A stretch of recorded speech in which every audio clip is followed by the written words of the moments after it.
Moja ya sababu itakuwa ni hiyo, tulipopeleka tamko ndipo panapovuja zaidi, ndipo penye matobo zaidi. Fedha ya umma 75% na kuendelea ni manunuzi.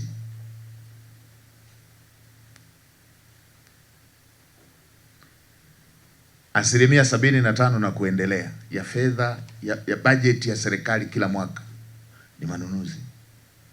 Ni mambo yanayohusiana na manunuzi, mikataba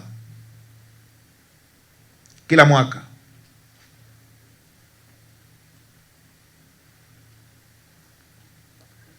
Na kuwatajia eneo mojawapo ambalo lina matobo mengi.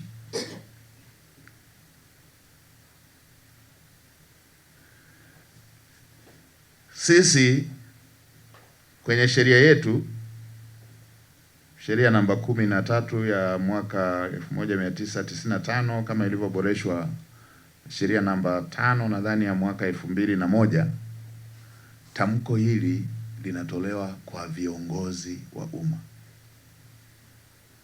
Watumishi wengine wa umma wanatoa hati, wanakuwa na hati ya ahadi ya uadilifu ambayo haiwalazimishi kuweka wazi mali zao. Mheshimiwa Waziri, hili ni eneo lifanyiwe kazi upya. Hili ni eneo lifanyiwe kazi upya,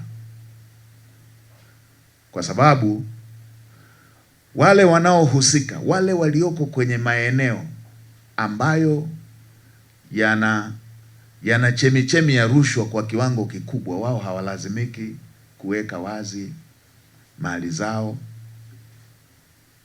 na wala hawalazimiki kujaza tamko hilo la mali pamoja na madeni. Sasa madhara yake, kwa kuwa hawa wanaofanya shughuli hizi za manunuzi hawalazimiki kutaja mali zao,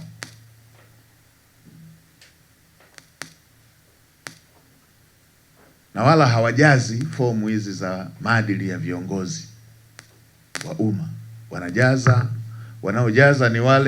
Wanaojaza ni viongozi wa umma. Hii inatengeneza mwanya wa kwamba fomu zinajazwa kikamilifu, zinajazwa na watu ambao katika baadhi ya maeneo hawako kwenye maeneo yenye chemichemi, yenye changamoto kubwa ya rushwa. Kwa mambo yanaendelea kila mwaka, tunakuwa na routinary, tunakuwa tuna kautamaduni ka kujaza fomu kila mwaka. Unaisha, tunajaza, unaisha, tunajaza, unaisha. Na kila mwaka ukiisha pia na masuala ya rushwa yanaendelea kila mwaka ukiisha. Hili lazima liangaliwe upya. Na Mheshimiwa Waziri, yabainishwe maeneo ambayo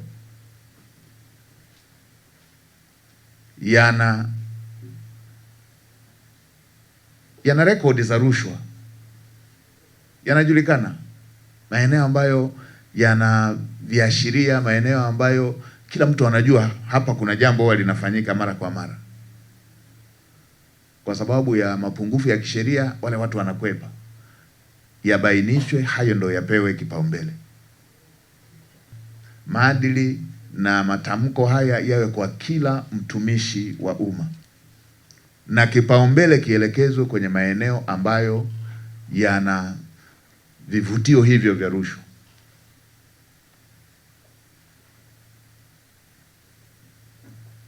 Natoa mifano michache tu. Mfano, manaibu waziri kila mwaka wanajaza fomu za maadili. Hivi kati ya naibu waziri na mjumbe wa kamati za tenda Nani yuko likely kukutana na rushwa kiurahisi kila wakati? Ni mjumbe. Wapo watu ambao ile kamati ya maadili ile kamati ya tenda ikishatangazwa tu wanaiwekea dau yote, na dau lenyewe linakuwa linafuatana na mradi anaotafuta.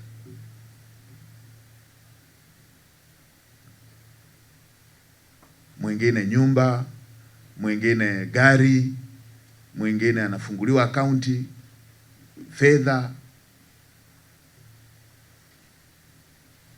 Na jambo hili linapangwa kuanzia bajeti inavyotengenezwa ya mradi, inajumlisha na bajeti ya rushwa. Siku waziri ukipitisha bajeti pale, unaona watu kote wanashangilia, unadhani umesoma bajeti nzuri, kumbe dili lao limepita. Wewe unampelekea fomu naibu waziri, wenzako kule jambo lao lote limepita. Wakienda kwenye viapo, wao wanatakiwa tu ajaze hati ya uadilifu. Hataji alivyoingia alikuwa na nini, sasa ana nini. Wewe unahangaika na mbunge kwa sababu jambo la rushwa likisemwa kwa mwanasiasa lina ladha zaidi.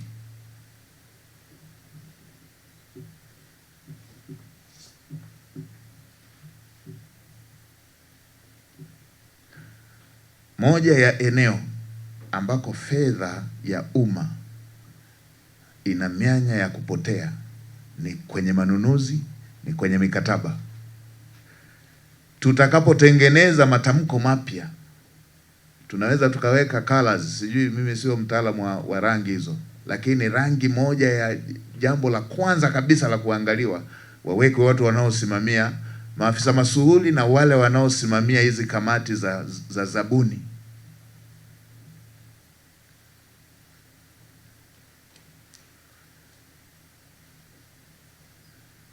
Ndio maana sasa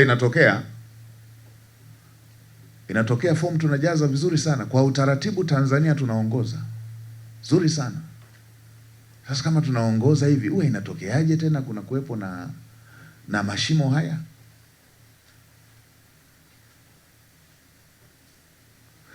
Eneo la pili ni eneo la makusanyo. Eneo la makusanyo.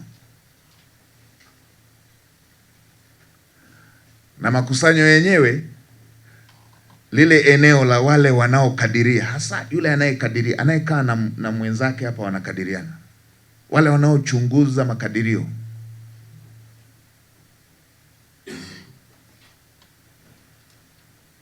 Ndio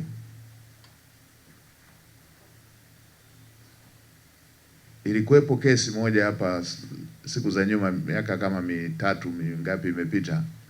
Kuna mtu mmoja alikadiriwa ndani ya wiki 3 makadirio yamepanda mara 4 tofauti. Ilianza milioni 600, kwenye milioni hiyo 600 alitakiwa atoe 300. Akakataa. Akapelekewa bilioni 2.4.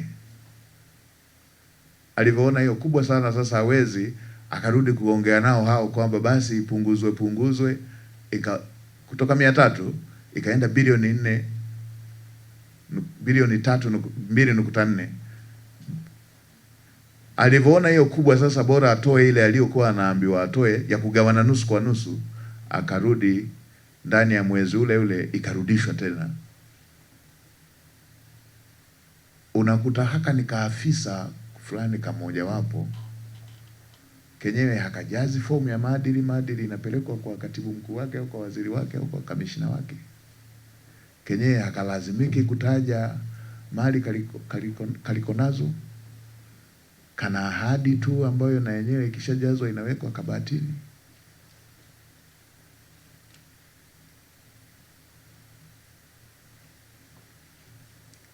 Kwa kunakuwa na hata raia wa kawaida tu ambaye yeye hajasomea uchunguzi wala hajasomea masuala yoyote yanayohusu usimamiaji wa mambo ya maadili, anaona hili haliwezekani.